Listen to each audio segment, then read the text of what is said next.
세우기 학부모연합 대표 김지연입니다. 저희 학부모 단체들은 이제 특히 저희 단체가 관여하고 있는 것은 이 역차별에 관련되어 있는 법입니다. 그래서 바르지 않은 성문화, 동성애라든지 이런 것을 유발하는 여러 가지 법안들, 저희가 대표적으로 잘못된 법안들이라고 생각하는 것들입니다. 그것을 어떻게 효과적으로 막을 것인지 우리끼리 교육하는 자료를 일부 지금 보여드리겠습니다. 우리가 얼마나 처절하게 정말 각계약진을 하고 있는지. 제가 한 1000번 이상의 강의를 하고 있습니다. 주로 지방을 다닙니다. 그리고 지금도 마침 이제 지방을 가야 되는데 이것이 이제 오늘의 이러한 이 과업이 얼마나 중요하냐면 우리가 이렇게까지 각계약진하고 노력했던 것들을 굉장히 이제 고효율로 올려줄 것에 대해서 기대하기 때문입니다. 우린 기도하라고 합니다. 학부모들한테. 그리고 서명하고 투표하라고 독려합니다. SNS를 통해서 강의하고 가르칩니다. 그래서 막 이런 이제 서명을 해야 되는 사이트를 만들고 포괄적 차별금지법을 철회하라 이런 식의 어떤 독려를 하고 왜 그게 나쁜지를 또 교육하고 그런 걸 또 전달하고 TV에서 군형법 92조 6에 대한 토론이 있었을 때 이걸 이제 굉장히 역차별을 유도하는 그러한 방송이었거든요. 그래서 군대 안에서 학문성교를 허용하라는 취지의 군형법 92조의 6을 없애라는 취지의 이제 그 내용이었는데 이걸 지키고 싶은 사람은 2를 누르라 그래서 이건 제 핸드폰 캡처한 겁니다. 당시 샵 2323 2를 누르라 그래서 2를 500번인가 누르다가 정지를 먹었습니다. 스팸 문자라고 처리를 되고 굉장히 이제 이 처절한 싸움이 주먹 구구식의 싸움이지만 부모로서 어쩔 수 없는 마음으로 싸워야 되는 부분들이 있었습니다. 인터넷 사이트에도 댓글을 달으라고 독려를 하고요. 특히 국회 입법 예고 게시판에 들어가라고 많이 독려합니다. 이경재 대표님 이제 같이 보셨지만 사실은 같이 정말 고생해 주셔서 너무 감사하고요. 너무 놀라셨었는데요. 사실 저는 14년부터 이 국회 입법 예고 게시판을 알고 들어가기 시작했는데 13년 말부터 그때 당시로 치면 정말로 이걸 아는 사람도 굉장히 적었고 예를 들어 지문 우리나라의 굉장한 자산입니다. 이 지문 때문에 우리나라가 범죄율이 90% 이상 높아지고 있거든요. 그런데 이제 지문을 날인하는 걸 제도를 없애버리자. 어떤 문서로만 개인의 어떤 그 정보를 공유한다. 나라가 더 이상 개인의 지문을 소유하면 안 된다는 취지의 악한 법이 발의됐을 때 정말로 이걸 몇 명이 계속해서 댓글을 달다 보니 이름이 겹치는 거예요. 이름이 겹친다는 말은 들어가 보면은 이름 반가리기가 됩니다. 근데 김땡희, 서땡률 뭐 이렇게 나오는데 같은 사람이 여러 번 반대 글을 달다 보니까 참 안타까운 일이죠. 근데 왜 여러 번 댓글을 다느냐? 그만큼 안타까운 거예요. 이러한 악법이 발의되는 것이 동성애에 대해 관련된 법안에 대해서는 더욱더 격렬하게 또 이제 그 학부모들이 반대를 합니다. 그리고 우리의 10대들이 지금 에이즈가 급증하고 있는 것에 대해서도 우려하고 있기 때문에 더 그런 일들이 있습니다. 그래서 이제 입법 과정까지 문화가 정착되지 못하도록 하기 위해서 또 문화운동을 하느라 댓글을 달고요. 학부모들이 항의 전화라고 서로 독려를 하고 기도하고 전화해라. 담대하라. 엄마들이 블로그를 만들어라. 악법을 고하는 블로그를 만들어라. 1인 시위하라.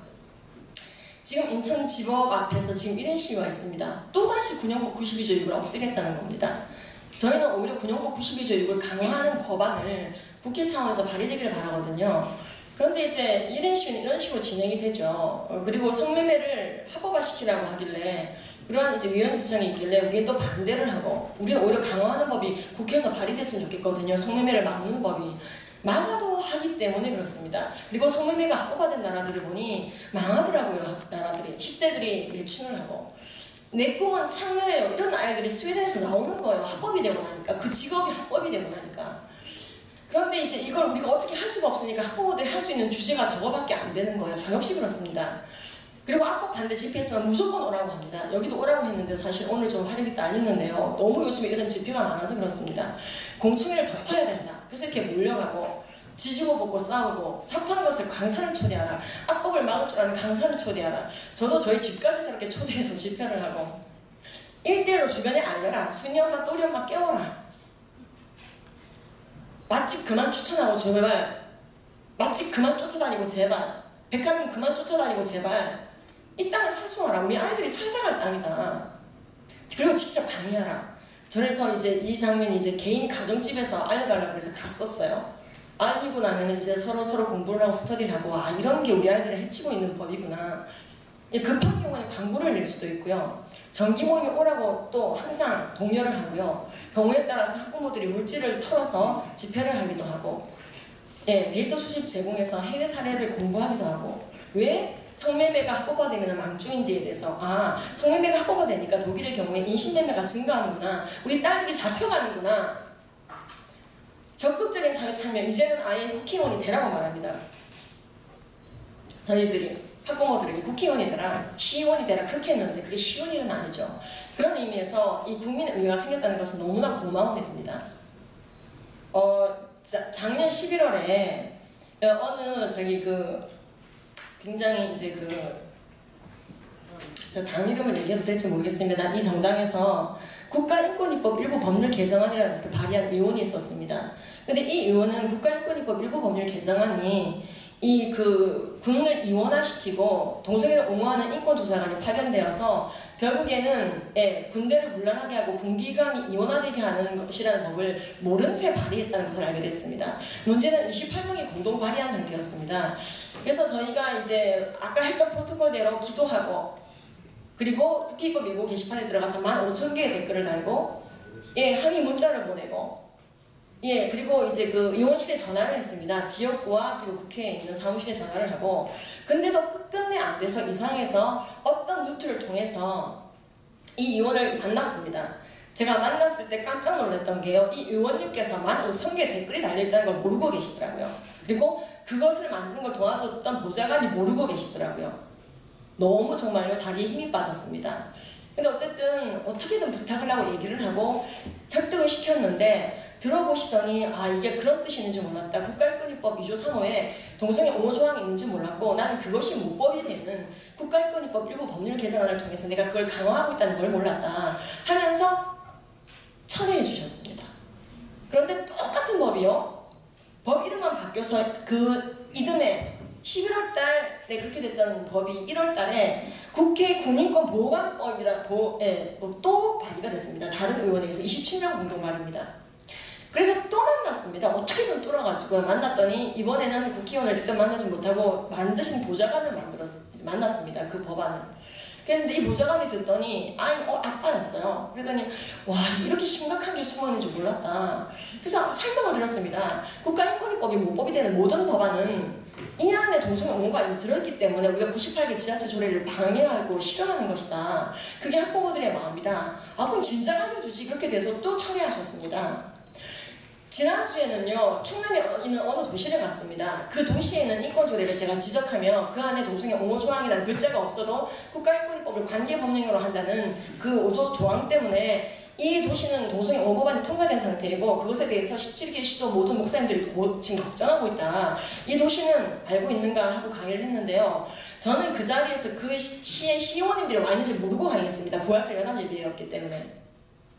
근데 들으시고 딱 저한테 좀 봅시다 하면서 오셨는데, 이 의원님이 내가 그 법 만든 사람입니다 그러시더라고요. 여자분이셨습니다. 그래서 아, 그러십니까? 교회로 오셨네요. 그랬더니 제가 교인입니다. 모르고 만들었습니다. 내가 모르고 만들었습니다. 어떻게 할까요? 내가 폐지하면 됩니까? 그러시더라고요. 그래서 이미 만들어져 있지만 상세한 시행규칙이 나와 있지 않기 때문에 예산 잡히기 전에 빨리 폐지시켜달라고 말씀드렸더니 오케이 하셨습니다. 그래서 지금 제가 이제 부족해서 법조인을 연결해드려서 이 폐지 수순을 밟겠다고 하는 그분을 지원해드리고 있습니다. 알고 보니 국민이 한 명 민원을 제청해야 되더라고요. 제기해야지 이게 가능하더라고요, 그분께. 그래서 이제 이렇게 하고 있습니다. 얼마나 심각하고 처절한 각계약전을 하고 있는지 모릅니다. 그런데 문제는 이 도시뿐만 아니라 강동구에서도 그랬고 광진구에서도 그랬고 인권조례를, 동성애를 옹호하는 조례를 만들어낼 때 알려드리니까 철회하시더라고요. 그러니까 우리가 지금 우리 지금 김웅기 장로님과 여러분들께서 이제 하시고 있는 이 국회 온라인 국민의회가 이러한 주먹구구식의 모든 피눈물 나는 전쟁을 밤 12시까지 국회의법 예고 게시판에서 댓글을 달고 독려하는 이러한 전쟁의 종지부를 찍고 완벽한 종지부가 가급적 되기를 바랍니다. 능률적으로 저비용 고효율로 가장 선한 나라, 우리의 차세대들이 살아가기에 부족함이 없는 나라, 그리고 우리가 부끄러운 나라를 물려주었다고 고백하지 않아도 되는 나라, 가장 자랑스러운 나라로 만들어가기 위한 이 대전쟁에 큰 항공모함을 띄워주신 여기 모든 모여 계신 분들께 너무나 감사드리고, 예, 저도 정말 목숨 걸고 돕고 싶습니다. 왜냐면 정말 이거 안 생기면은, 이거 아니면 정말 제대로 된 학부모들 다 죽게 생겼습니다. 철회하다가 죽게 생겼습니다. 1인 시위하다가 죽게 생겼습니다. 끝까지 들어주셔서 감사합니다. 여러분 반갑습니다. 오늘 온라인 국민회의 창립을 진심으로 축하드립니다. 그리고 그동안 이 온라인 국민회의를 만들기 위해서 쓰인 김은기 교수님과 다른 모든 분들의 노고에 진심으로 감사의 말씀을 드립니다. 여러분 사실 이 한 나라가 세워져 가지고 발전해 나가는 과정을 보게 되면, 특히 한국의 경우에는 이 후진국에서 선진국으로 나가는 과정에서는 이 행정부가 우선 권한을 강하게 행사하게 되어 있습니다. 그래서 이제 행정부가 힘을 강하게 행사하다가 그 시기가 지나고 나면은 국회의 어떤 권한과 힘이 강해지는 그런 어떤 양상을 보입니다. 그래서 이 한국의 현대 정치사를 여러분 보시게 되면은 행정부 권력이 굉장히 강해졌다가 1987년 지금 헌법이죠. 이 민주화 이후에는 국회의 권한이 굉장히 강해집니다. 그래서 같은 대통령제를 가지고 있는 미국의 경우에 보게 되면은 미국이 이제 헌법을 만들었던 그 주인공들이 당시에 토론한 책이 있습니다. 연방주의자 농고라고 하는 그런 책이 있습니다. 그래서 거기에 보게 되면은 삼권 분립을 해야 된다. 여러 가지 어떤 이 권력에 대한 제도적인 보완 장치가 나와 있습니다. 거기 이제 이 연방주의자 농고를 쓴 유명한 미국의 헌법의 아버지죠. 제임스 메디슨이 쓴 그 연방주의자 농고의 한 구절을 보면은 이런 이야기가 나옵니다. 영어로 우리가 그거를 elective despotism이라고 그럽니다. 그게 이제 우리말로 번역하면은 국회 독재에 해당이 되는 겁니다. 그래서 이 대통령 중심제 하에서도 이 국회 독재가 생겨날 수 있다.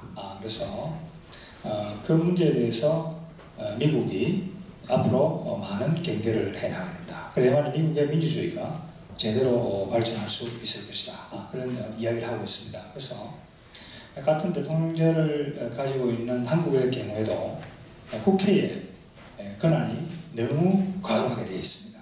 견제받지를 않습니다. 그렇죠? 그래서 제가 이 말씀드린 것처럼 대한민국에는 대한민국 정치체제가 대의제입니다. 대표제죠. 대표를 보고 사는 거예요. 그래서 대표에는 종류가 두 가지가 있습니다.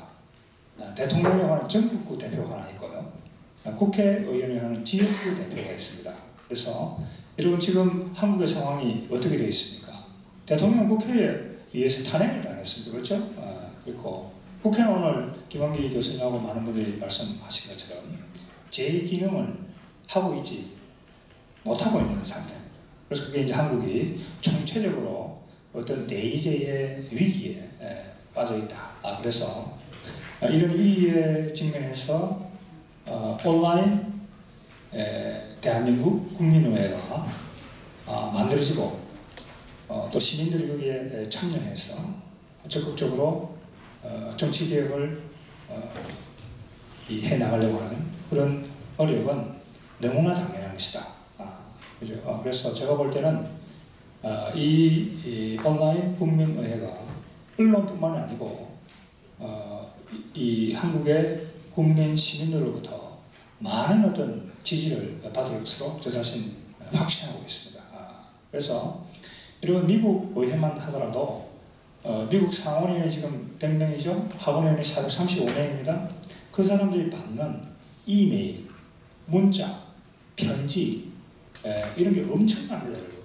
그래서 제가 볼 때 지금 한국이 온라인 기반이 너무나 잘 갖춰져 있기 때문에 이 온라인 국민의회를 통해서 우리 국민들이 관심을 가지고 있지만 국회가 제대로 해나가지 못하는 그런 문제를 해결해 나가고 우리 정치개혁이 이루어지고 국민모두가 더 나은 환경에서 살 수 있는 그러한 어떤 제도적인 기반을 온라인 국민회가 제공해 줄 것이다.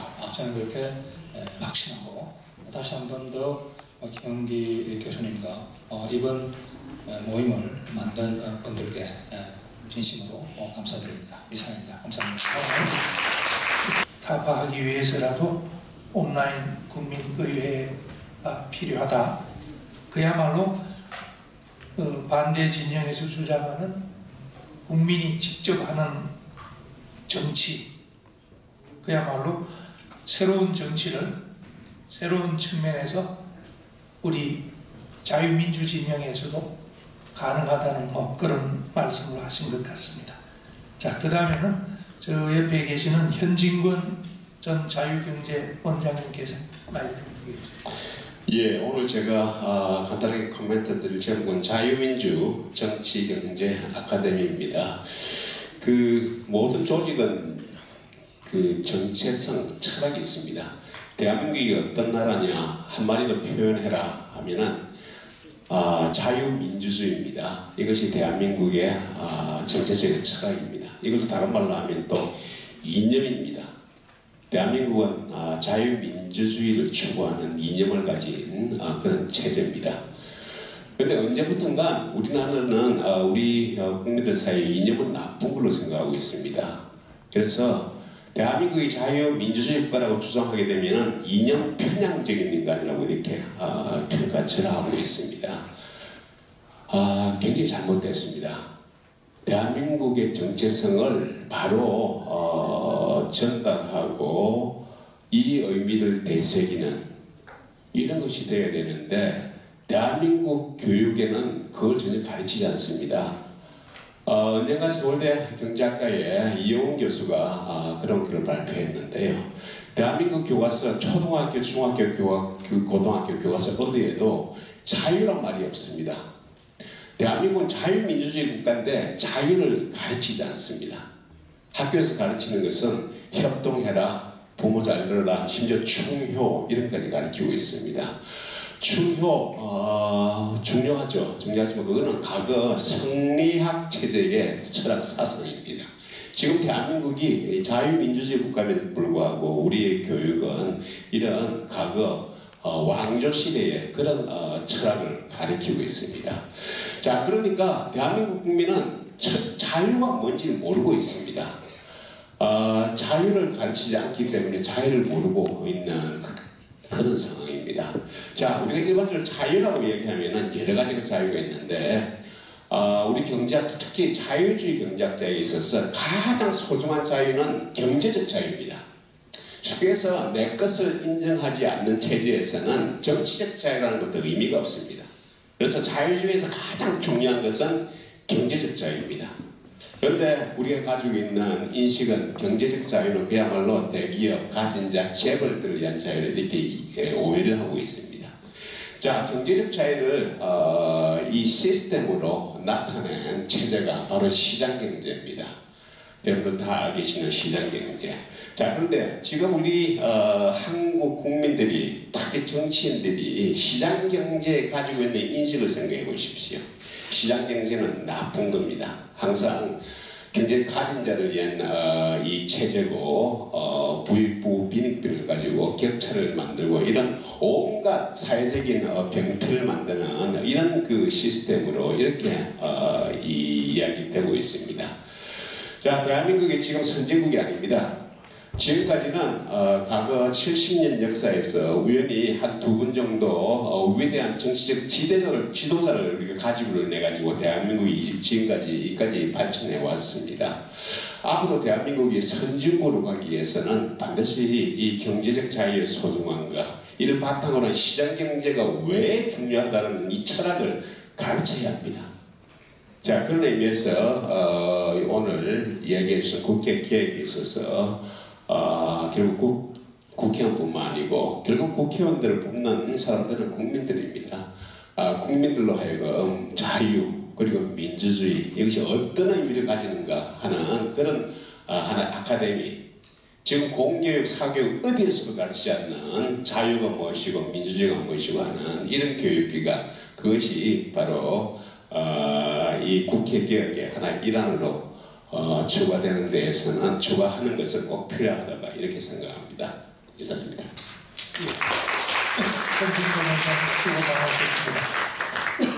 자유민주주의의 자유, 그 중에서도 특히 경제적 자유의 중요성을 말씀드렸습니다. 사실 절대 왕정을 타파하고 우리 근대 사회가 성립된 것도 결국은 사유재산권의 확립이었죠. 네, 그 뒤에 요즘 사회주의, 극단적으로 공산주의가 다시 말해서 사유재산권을 부인하는 체제라는 생각까지도 들어갑니다. 그 다음 토론은 우리 미디어 포럼에 계시는 이상로 대표님께서 언론개혁과 국회개혁에 관한 주제로 마실 것 같습니다. 예, 만나서 반갑고요. 저는 문화방송에서 30년 이상 근무한 MBC 방송기자 출신입니다. 그리고 제 전공은 카메라 출동이고요. 그리고 퇴직한 이후에는 대학교에서 학생들에게 기사 쓰는 법을 가르치고 있습니다. 지금은 전북대학교 초빙 교수로 있습니다. 좀 조용히 살라고 했는데 조용히 살게 시국에 내버려두지 않아서 다시 좀 활동을 좀 하고 있습니다. 오늘 온라인 국민의회와 관련하여 여러 가지 많은 생각들을 좀 정리해둘 필요가 있어서 제 나름대로 정리하는 걸 말씀드렸으면 좋겠습니다. 우리나라에서 가장 힘이 강력한 기관이 국회입니다. 근데 언론은 글쎄요, 아마 우리나라 주류 언론이 국회보다도 힘이 더 세면 세지 약하진 않을 겁니다. 그리고 우리나라 언론인은 국회의원보다 더 많은 영향력을 행사하고 있습니다. 우리나라 언론인은 또 언론사는 국회를 이용하려고 합니다. 그동안 우리나라 주류 언론이 제대로 언론사의 역할을 했다면 오늘같이 이렇게 국회가 비대해지고 그리고 국회가 비난을 받고 이렇게 되지는 않았을 겁니다. 최근에 이 탄핵 사태 이후에 우리나라 언론계에 커다란 변화가 있었습니다. 그것은 무엇인가 하면 주로 언론의 몰락과 함께 대한 미디어들이 많이 나왔다는 겁니다. 매우 중요한 의미라고 생각하는데요. 이제 그렇게 대한 미디어가 나올 수 있었던 이유 중에 하나는 기술의 테크놀로지의 발전일 수도 있습니다. 너무나 쉽게 아주 값싼 가격으로 카메라를 구입할 수 있고, 그리고 유튜브와 같은, 그러니까 우리나라의 이 IT 네이버나 다음과 같은 그런 편향되어 있는 IT 커뮤니케이션 매체를 통하지 않고 중립적인 미국의 유튜브나 그다음에 인스타그램이나 그다음에 페이스북을 통한 커뮤니케이션 수단이 생긴 것이죠. 그래서 지금은 SNS 1인 미디어 스타도 생겼습니다. 오늘 여기 좌장으로 오시려고 했던 정규재 이 논설위원회 아마 대표적인 SNS 언론인이 아닐까. 물론 이제 주류 언론이긴 하지만 사실상 주류 언론, 한국경제라고는 주류 언론사의 논설주간보다는 1인 미디어의 이 저널리스트로 사람들은 더 기억하고 있습니다. 제가 이렇게 드리는 말씀은 무엇인가 하면 이미 그 강력한 언론, 주류 언론은 도전받기 시작했다는 겁니다. 도전을 받을 수밖에 없도록 주류 언론 스스로가 행동을 했기 때문입니다.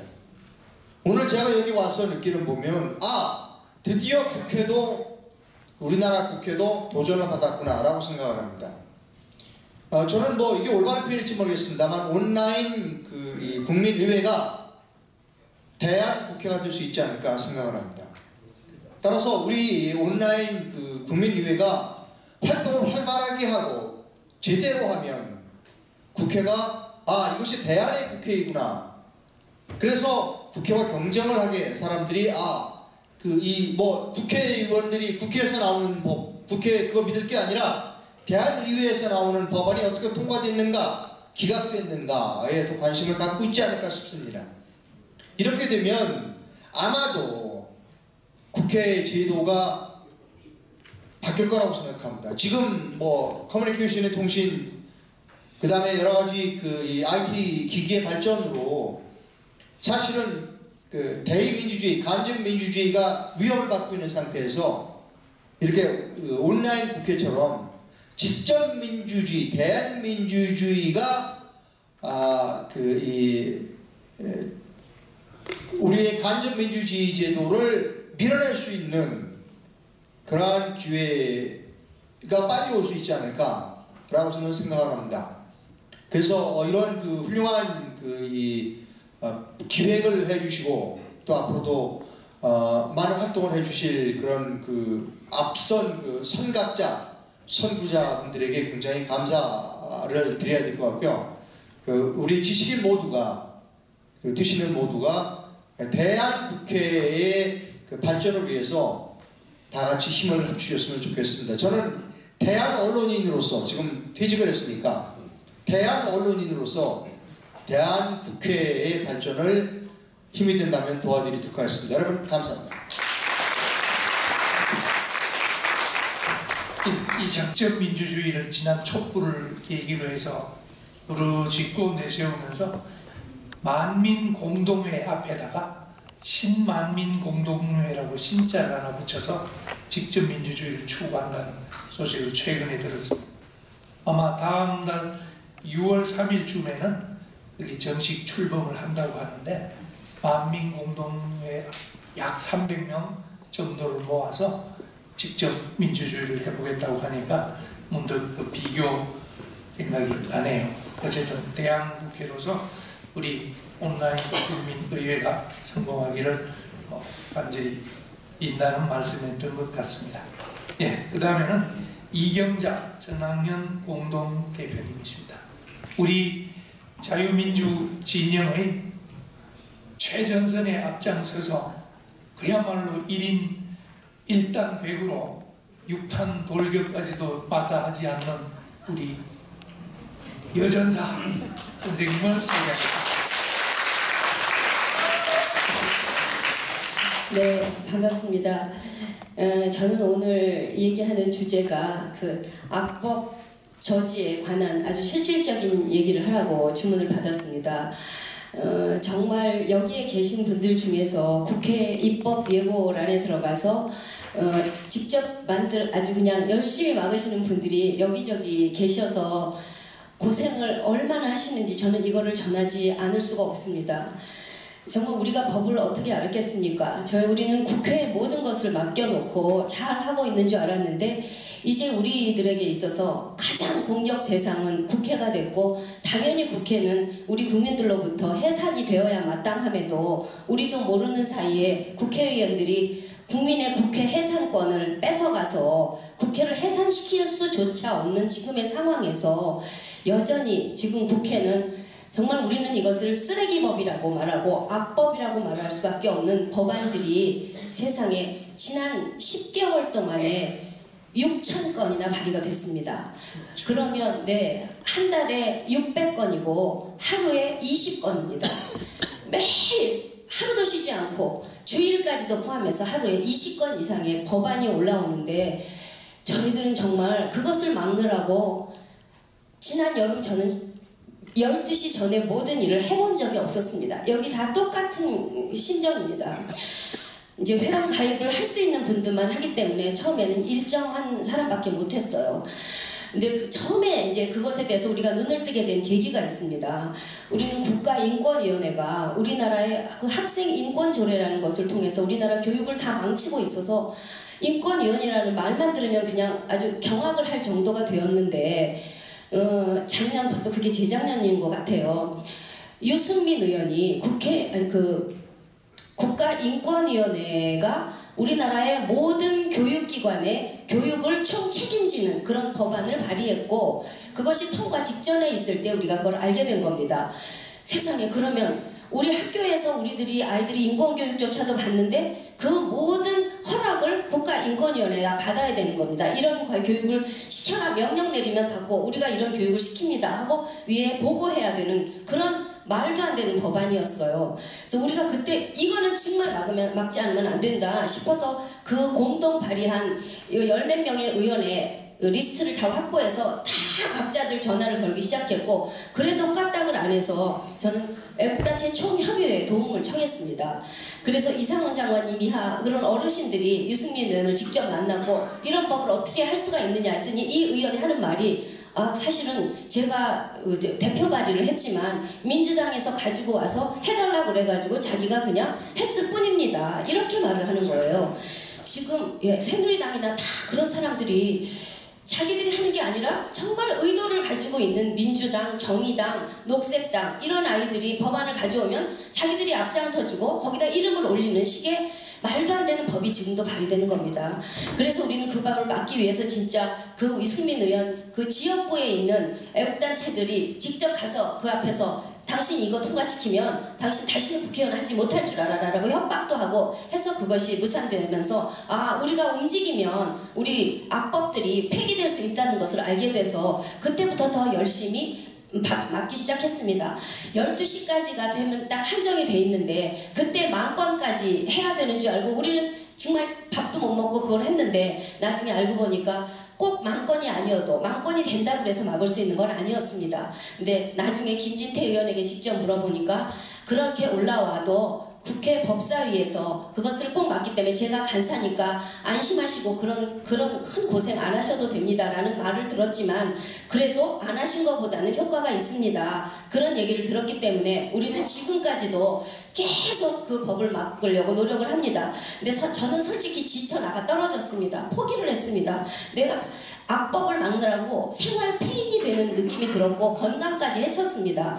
그런데 아까 김지연 약사는 전국에 1000여 회 넘어 강의를 하고 다니면서 그 교회에 강의를 할 때마다 이 악법을 저지해야 된다고 여러분들이 톡방을 만들어서 이런 법안이 올라오면 막아주십시오라고 얘기를 했기 때문에 새로운 톡방이 계속 생겨서 새로운 군사들이 양성이 돼서 지금까지 싸우고 있는데 이렇게 정말 국회가 우리가 진짜 오늘 이번에 정치학습을 톡톡이 우리 일반 국민들이 하지 않습니까? 그래서 정치를 전부 톡을 통해서 지금 대통령 후보까지도 우리가 같이 공유를 하고 있는데 이렇게 바탕이 탄탄하게 만들어져 있으니까 이런 온라인 국회가 만들어져서 여기에서 그런 악법을 저지할 수 있다고 그런 악법들이 한 군데 일목요연하게 모여있고 골라서 할 수 있다면 굉장한 큰 효과를 발휘할 수 있다고 생각합니다.